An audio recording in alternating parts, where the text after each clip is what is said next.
banukirwa ukuri.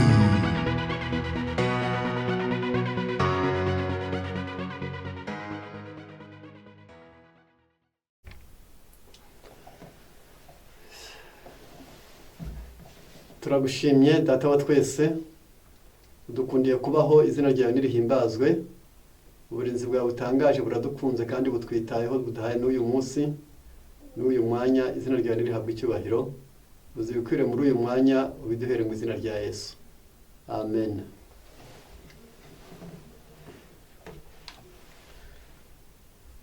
Tegura icyo uzaba cyo imbere yawe, uhereye umunsi uvutseho. Urupapuro rwandika ibyawe rwaratangiye. Hari imisozi ibiri ku isi. Hari umusozo mubi uzatuma abantu bapfa kabiri, hakaba n'umusozo mwiza uzatuma abantu bapfa rimwe. Icyo mvuze ni uko muri uyu mubiri twese tuzi ko tuzapfa kuri benshi. Batazaba nka Yohana na Enoki, nka Eliya na Enoki, ngo bimuriwe mu ijuru badapfuye, ntabwo ari gushidikanya. Bamwe bazanyura mu gituro ngo bazuke, ariko abakiranutsi bazapfa rimwe, ariko abanyabyaha bo bazapfa kabiri.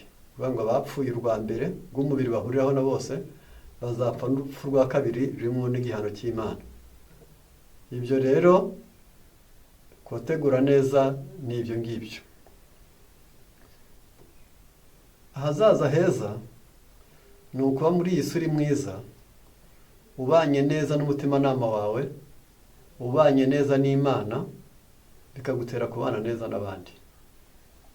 Ni Yesaya 35 umurongo waho n'uwa 8. Haranditse hagira hati: hazabaho inzira nyabagendwa, izitwa inzira yo kwera, abandi imitima ntibazayicamo, abagenzi nubwo baba barabaswa ntibazayiyoba. Yesaya 33 umurongo waho n'uwa 15 na 16. Abantu nk'abo dore uko bizabagendekera, bazaba barakoze iki hano ku isi? Niyo kindi dushaka gutekerezaho, ngo nibura buri wese abashe kumenya neza ibisaba. Ugendana gukiranuka, akavuga ibitunganye, akagahinda miva mu gahato, agashwishuriza impongano bamuha, akipfuka mu matwi ngo atumva inama yo kuvusha amaraso, agahumiriza amaso ngo atareba ibibi, uwo niwe uzatura aharengeye yikingira igihome cyo ku rutare, azahabwa ibyo kurya bimutunga, n'amazi yo kunywa ntazayabura. Amagambo nk'aya ngaya yo gutegura ahazaza hawe heza n'ubundi yaboneka mu Yesu yavuze mu Byahishuriwe 22. Dore ndaza avanzanye ingororano umuntu wese bikwiriye ibyo yakoze, uwera nagumye yere, ukiranuka agumye akiranuka. Ubuzima twemererwa hano muri iyi si ni ubwo buzima bwombi gusa, ni ukwera, ni ugukiranuka. None se gukiranuka ni iki? None se kwera ni iki? Gukiranuka ni ukwiyumvamo inshingano nziza ufite kuri mugenzi wawe, mu bimuhesha amahoro, umutekano no kurama. Uruhare rwawe ku wundi muntu utarobanuye ku butoni ruzakubyarira gutegura hawe heza hitwa gukiranuka. Niyo mpamvu bavuga ngo ugendana gukiranuka. Ubwo ari ukugendana gukiranuka, kandi akaba ari ngombwa ngo nawe ubibemo, ukamenya ko ari inshingano ufite ku wundi muntu. Bitari ukumwitura ineza yakugiriye, bitari ukubaka umubano ngo batakwita ikivumi, bikaba atari ukwiyerekana ngo baguhimbaze, akaba atari ukwiyerurutsa ngo batagira. Banza umenye neza ko uri ku isi ngo were imbuto. Ni Yohana 15 umurongo n'uwa 5. Hagira hatya hati: Yohana umuntu w'Imana yagaragaje kuvuga, arandika ati: nije muzabibu, namwe muri amashami, uguma muri je nanjye nkaguma muri we, uwo niwe wera imbuto nyinshi, kuko ntacyo mushobora gukora mutamfite. Izo mbuto nk'uko n'ibindi biti byose bimeze, muri Zaburi igice cya mbere umurongo n'uwa 3 haranditse havuga ngo azamera nk'igiti cyatewe hafi y'umugezi, cyera imbuto zacyo igihe cyacyo, kandi ibibabi byacyo ntibyuma. Zirikana ibi bikurikira bikomeye. Ni igiti gitewe hafi y'umugezi. Ni wowe mu bwenge bwawe ushoreye mu Mana. Bivuze ngo hatari uwo mugezi iki giti cyakuma, hatari uwo mugezi amababi yakuma, hatari uwo mugezi imbuto zakuma. Uwo mugezi ari we soko y'amazi y'ubugingo, ari we Yesu Kristo. Iyo ubwenge bwacu bumushoreyemo, tugashoreye imizi muri we, tukagendana gukiranuka. Iyo dushoreye imizi muri we, biratworohera kumuvomamwo impuhwe, tukavomamwo ineza, tukavomamwo ubwenge, tukamuvomamwo ubumenyi, tukamuvomamwo gahunda, tukamuvomamwo kumaramaza, tukamuvomamwo gushikama, tukamuvomamwo kutihorera, tukamuvomamwo umutima mwiza.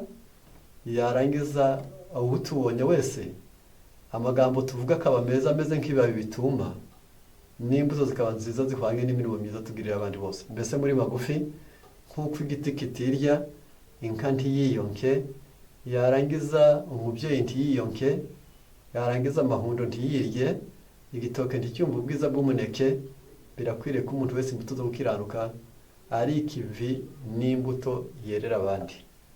Ngiyi impamvu nyamukuru yo kumenya neza uko dukwiriye kubaho, ariko duri gutegura ahazaza heza. Mu cyigisho cya 23 mu gitabo cyitwa Intekerezo, imico n'ubumuntu, ku ipaje yacyo ya 212 haranditse hagira hati: ntabwo turarikirwa kwikorera ibyo twifuza ko abandi badukorera, ahubwo turarikirwa gukorera abandi ibyo twifuza ko badukorera, turamutse turi mu mwanya wabo.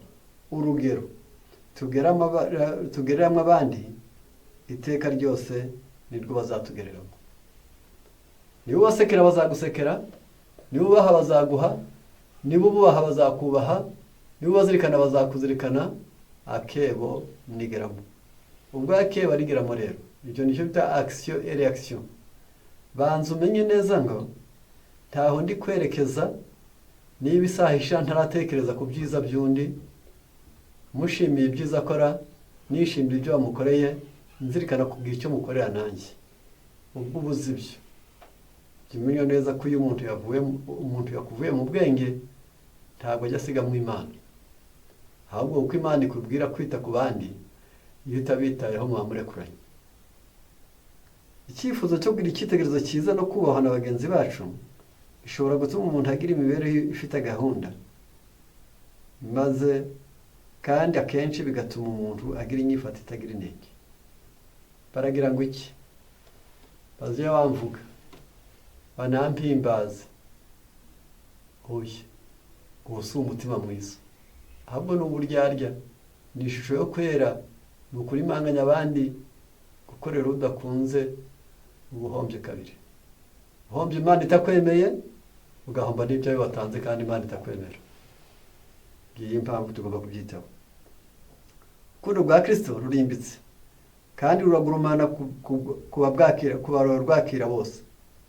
Rutemba nk'agezi kihuta. Urukundo rwe ntirurangwamo kwikunda kose.